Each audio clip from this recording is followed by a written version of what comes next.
The Valve Corporation has left a huge mark on the gaming industry, from innovators of PC gaming to digital distribution giants, evolving from a small game development studio to one of the biggest names in gaming history. Valve Corporation was founded in 1996 by former Microsoft employees Gabe Newell and Mike Harrington. After years of working at Microsoft on the Windows operating system, Newell and Harrington were inspired by the potential of 3D gaming, which was quickly gaining popularity due to titles like Doom and Quake. Their goal was to create a game that would push the boundaries of storytelling, atmosphere, and gameplay within the first-person shooter, otherwise known as the FPS genre.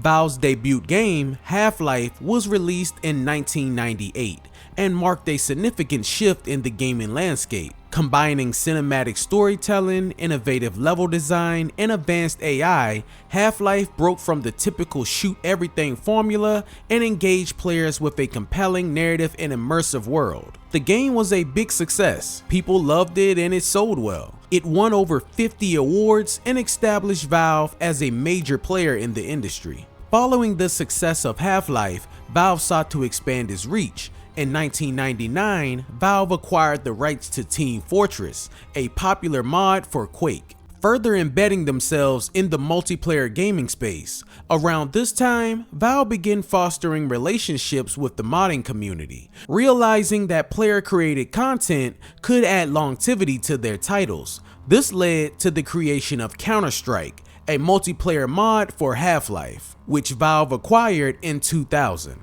Counter-Strike would go on to become one of the most popular online shooters in the world, making Valve's reputation in competitive gaming super strong. During this period, Valve began laying the groundwork for what would become its most transformative project, Steam.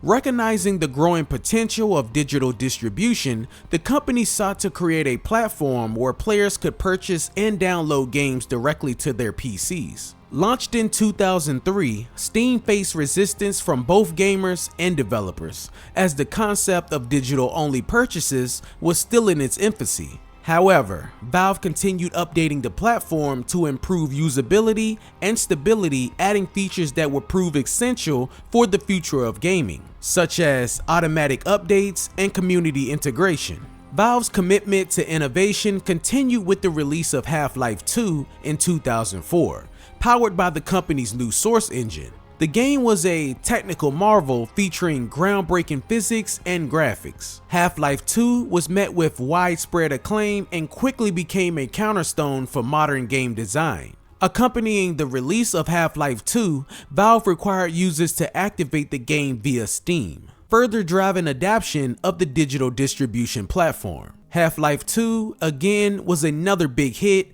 and would go on to win multiple awards. During this time, Valve continued to develop new games and expand its franchises. In 2007, Valve released Portal, a puzzle platform game set within the Half-Life universe. It became another hit title that sold well and was praised for its creativity and the clever use of physics-based gameplay. In the same year, Valve released Team Fortress 2, which became known for its vibrant art style, humor, and well-based multiplayer gameplay.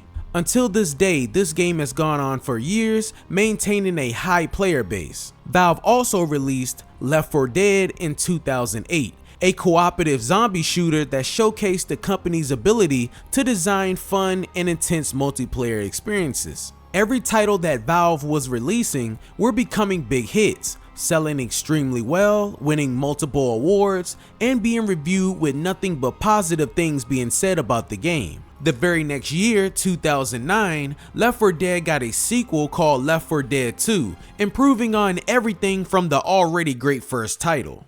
But perhaps the biggest development during this period was the rapid growth of Steam. What began as a platform for updating Valve's own games quickly grew into the largest digital storefront for PC games. Steam's revolutionary approach to game distribution allowed independent developers to reach a global audience without the need for traditional publishers. By 2010, Steam had become a dominant force in the industry, reshaping how games were bought, sold, and played. As Steam became the go-to platform for PC gaming, Valve focused on making a more comprehensive ecosystem for both developers and gamers. Features such as Steam Workshop, Greenlight, later replaced by Steam Direct, and Big Picture Mode cater to a wide array of audiences. From indie developers seeking distribution to users looking for a more console-like experience on their PCs. Steam sales became legendary for their deep discounts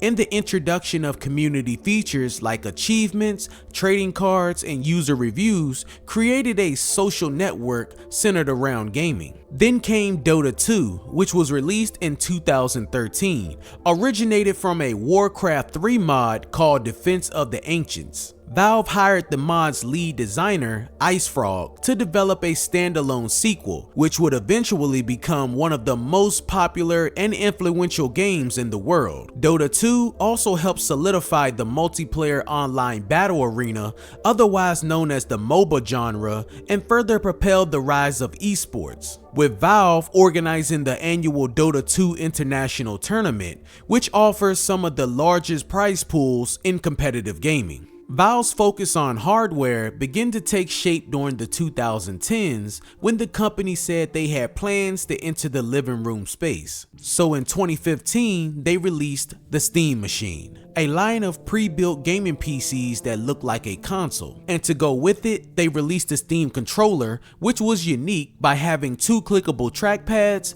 instead of your typical thumbsticks. These products were aimed at challenging traditional console gaming, though their impact was limited compared to the dominance of Steam. But Valve remained committed to pushing boundaries. The Steam Machine became the company's first failure. What turned people away was the fact that Valve chose to install Linux on the machine instead of Windows, and because of this, the machine was limited to the games it could play because not every game on Steam was Linux compatible. As for the controller, well, it was just weird. In 2016, the company launched the HTC Vive in partnership with HTC, marking Valve's entry into virtual reality. The Vive, along with Valve's VR platform, Steam VR, positioned the company at the forefront of the VR industry as it was the first virtual reality system to offer the level of immersion that you got. And unlike the Steam Machine and Steam controller, this device was successful. Valve's focus on game development slowed during this time,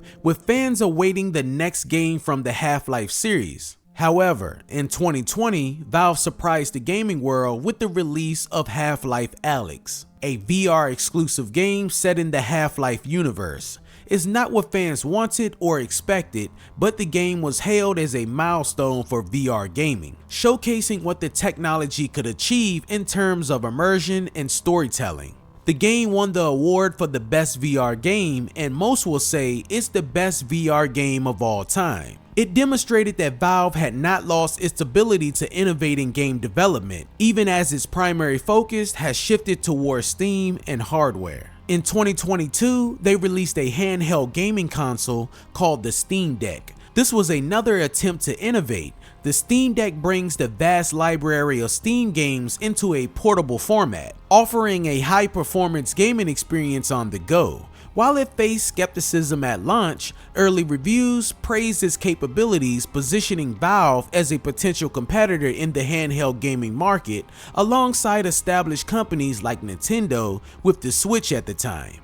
This device, just like the failed Steam Machine, also ran Linux instead of Windows, but the Steam Deck had a custom UI that was really well developed, giving you a clean custom console UI that is easy to use and navigate. Plus, games have been optimized to run better on the hardware. The Steam Deck has been a success. Even now, with more competitors in the handheld PC space with more powerful devices, the Steam Deck still continues to dominate. 2023, Valve gave us Counter-Strike 2, which is an upgrade of the original game, updating everything from the original CSGO that we all loved.